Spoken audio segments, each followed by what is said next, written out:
Hey Diane, welcome back. Thanks. It's great to be back. Thank you. Thank you so much. Oh, my pleasure. Nice to have you back. As we were just talking about before we got on, the last time you were on the show was April of 2022, so about a year and a half ago. You survived COVID all right, I hope. Yes, I did. And luckily, I never got it. So I feel very blessed. Well, that's good. And in the Had my meantime, shots. you've been doing some writing. Do you remember the Correct. book that you were promoting at that time that you came on? I kind of forget. I bet it was a time to fly, most likely. Okay, you write children's books, is that correct? Yes. And then I have now two young adult historical fiction books. Oh, all right, those are the new ones. Correct. Okay. Well, one of them is called Ruby Takes Chicago. What's the other one called? It is Rise, a Girl Struggled for More, which is the first in the two book series. So I received a call from my publisher saying people want to know more about Ruby. So that's how Ruby Takes Chicago came to life. Well, tell us about the series. So it's really a historical fiction based on my grandmother's early life. And I wrote it because I wanted to inspire young people today that if a girl from 1904 can make her dreams come true by going to college, which was very rare for young girls back then, that today, with all that we have going for us, that it might take a while, but with determination, we too can go after our dreams. And that's how the book came to be. Ruby Takes Chicago is after Ruby receives her degree, she realizes she's really not meant to stay in her small town in Oklahoma, and her parents agree.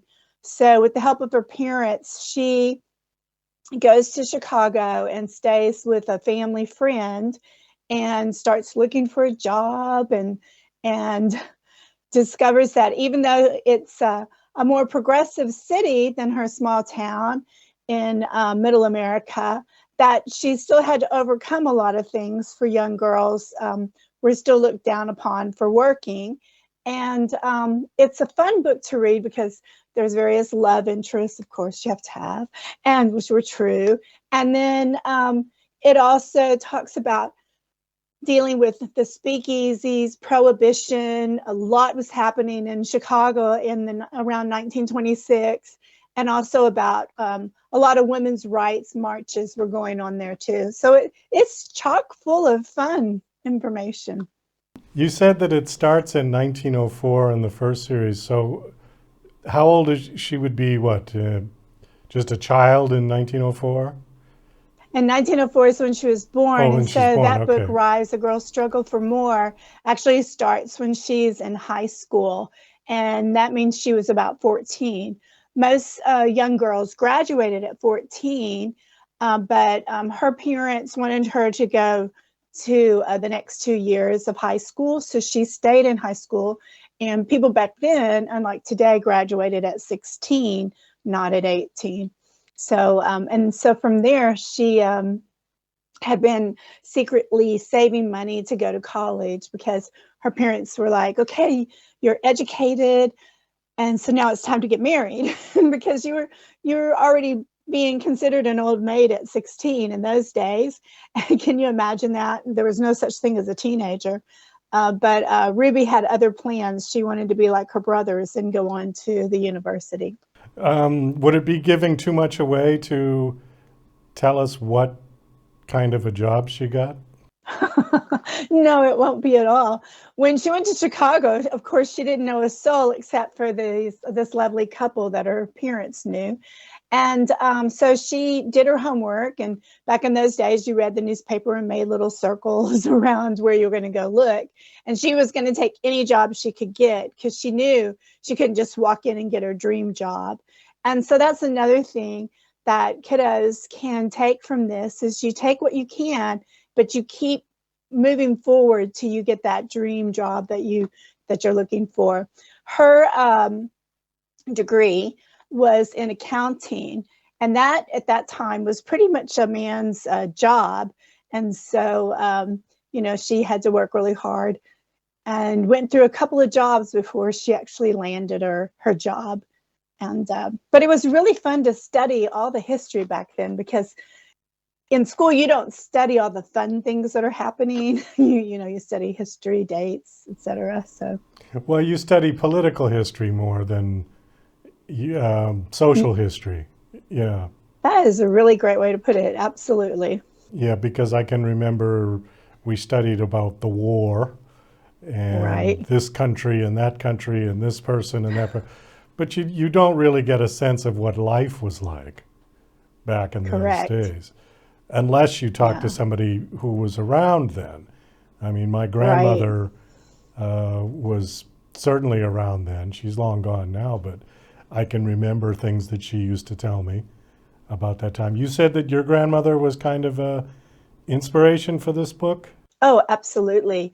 I feel very blessed that our families we're all so tight knit, and so I was very close to my grandma Ruby, which is my mama's mama, and both women were trailblazers, and they were always telling us stories, and the stories that they would share with us were stories to, help us have fire. I say I have 5 brothers, to have fire in the gut, and you're going to have stumbling blocks in life, but you learn from it, and then you pick up and you go on. You don't quit.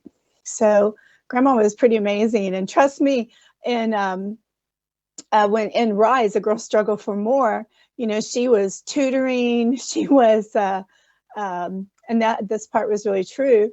She was dressing up and hiding what she looked like so she could get out of the small town with her friends and go to contests where she would win money doing the Charleston, which was, a big no-no back then to be dancing. So it was really fun. And so grandma taught me how to do the Charleston, which I'm not very good at, but I tried. It was fun to do with her.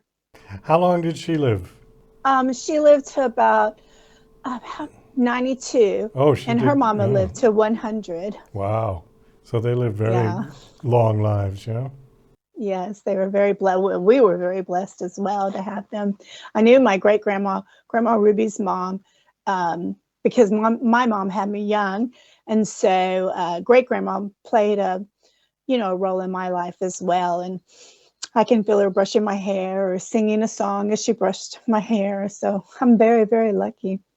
When you were talking, I was thinking about the 1920s, and as far as women, the only 2 jobs I could think of, and maybe starting a third, that women would have been dominant in probably was teachers and maybe nurses.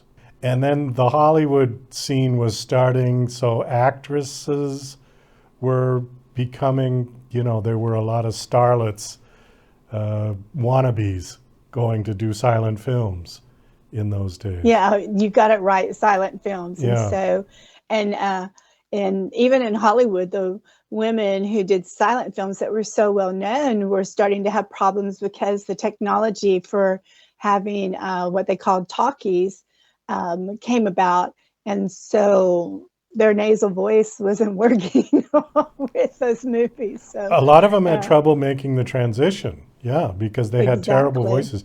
You know who else had that problem? Was Charlie Chaplin.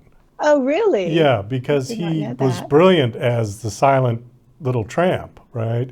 Right. But for talking, he had this kind of terrible whiny voice and a bad British Cockney accent, and it just did not work.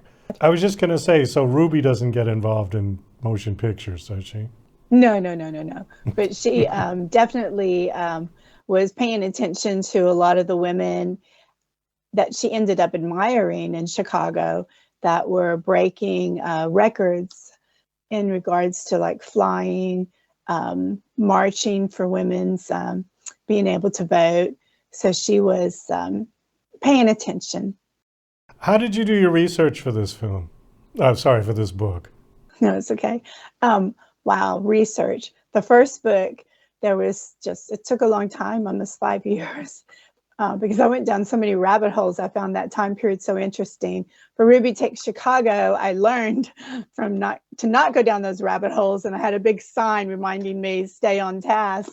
And And so, yeah, just a lot of research went in it, because I wanted to really work hard on getting the voice, to also get the voice for the transition of her as a young girl and moving into a working woman.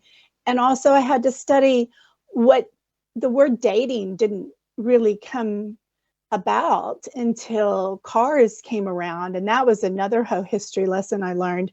And so I really had to work hard in learning the voice of the people of Chicago, what they did, what was happening at the speakeasies. So it was so interesting.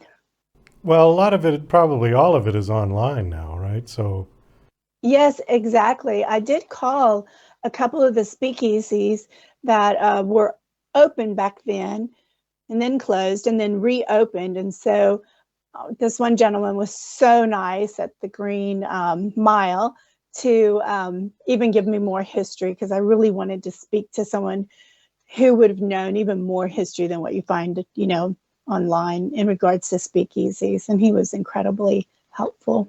well, we do have to kind of wind this down. So, this is 2 books. Is there going to be any more in this series, or are you done with this?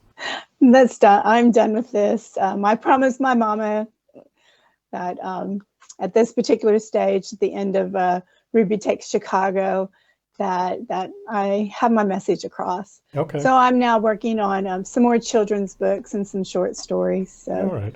but you should never say never, because you never know what's around the corner, or what your publisher might say. You have to, but Well, you never know. I never Ruby know. Takes Chicago is out. You said it's been released? It was just released, and I just found out about an hour ago from my publisher that is number 3 on top Amazon release today. And it had been number 1 for pre-release, so it's doing really well. Well, congratulations on that. Thank And you. with that, we'll have to wind it down. Last question. Do you have a website you want to give out? Sure, it's Diann, Diann, Floyd, Floyd, Boehm, B as in boy, OEHM.com, DiannFloydBoehm.com. Thank you so much for asking. Oh, you're welcome. And thank you for coming on the show. It was nice seeing you again. Best of luck with all Thank your you. books.